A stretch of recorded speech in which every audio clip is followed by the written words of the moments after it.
Greetings and salutations. This is Greg coming to you once again from Old Cowtown Museum. And after a rather distressing trip to the general store, which I won't go into at this time, I thought today I would attempt to prepare a full day's supply of food for myself using no electricity or gas and spending only 20 cents. Now if there's any bean counters out there, you can check my math on this. So I just purchased from the Valley Feed and Seed a 50-pound bag of corn, and those retail for about $7. Now, in case you're not aware, whole, dry feed corn packs about 1,500 calories per pound. So that if you're running on a 2,000 calorie diet, you're going to need about 1.25 pounds. That ends up being about 40 servings per bag at a cost of about 25 cents. So let's see if I can prepare that into a meal. I would like to mention that when I went out in public today, I used my bandana, which ordinarily folks find off-putting, but today they seem to take it in stride. Well, we're out here at the farmhouse, and it is below freezing out here, so I guess step one is get this stove fired up.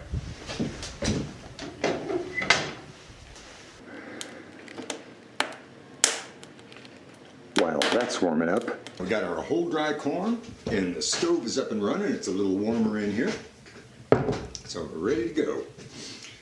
Now, if my choppers were in a little better shape, I'd be able to power through this by bedtime, but there's no need for that.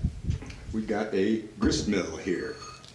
All I got to do is run this through that, and we've got cornmeal. Let's get going.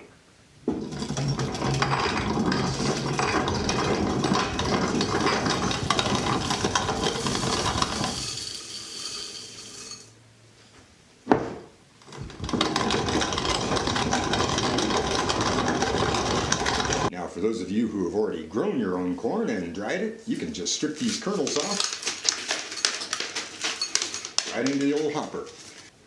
And when you're done, save the cob. It'll perform double duty for you. Wink.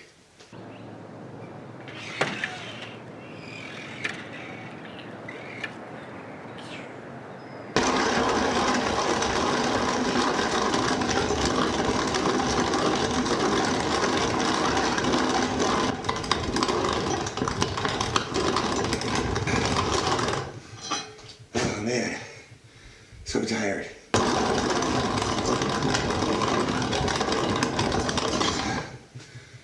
I gotta take a little break. I can't play my banjo very good because my arm is so tired. Who am I kidding? I never can play my banjo very good.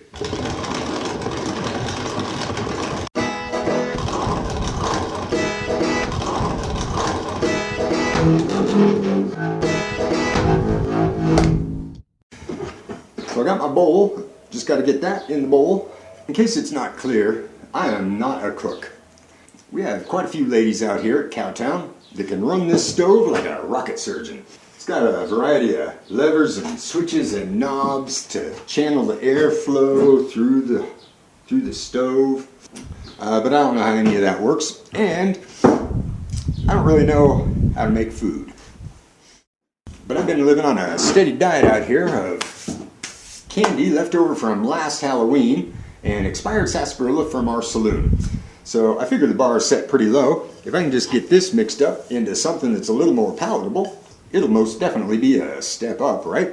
Alright, so I got a big bowl of cornmeal, and I figure we just add a little water, like that.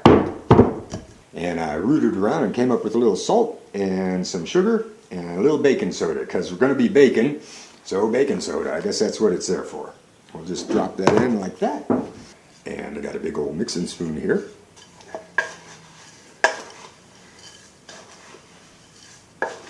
And then we just put this in the skillet and throw it in the oven.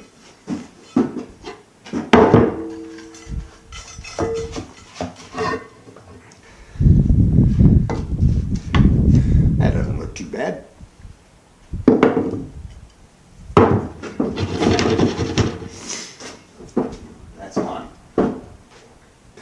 we just put it into a nice hot oven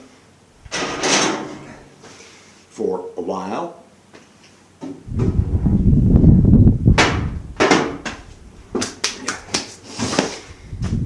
And now we wait.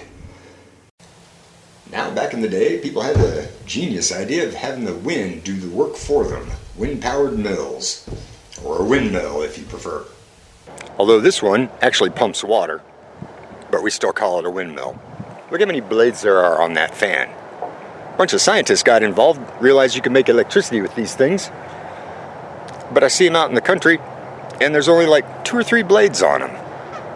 I don't want to say these scientists are slacking, but if you were serious about making electricity, you'd put a couple more blades on those things. All right, it's been about 20 minutes. Let's see what we've got.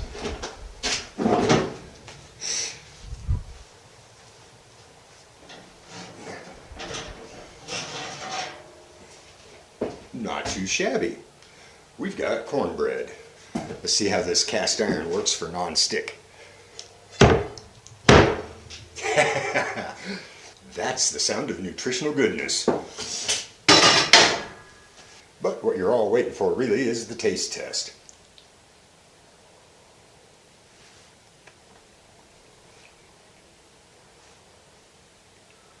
That's very dry.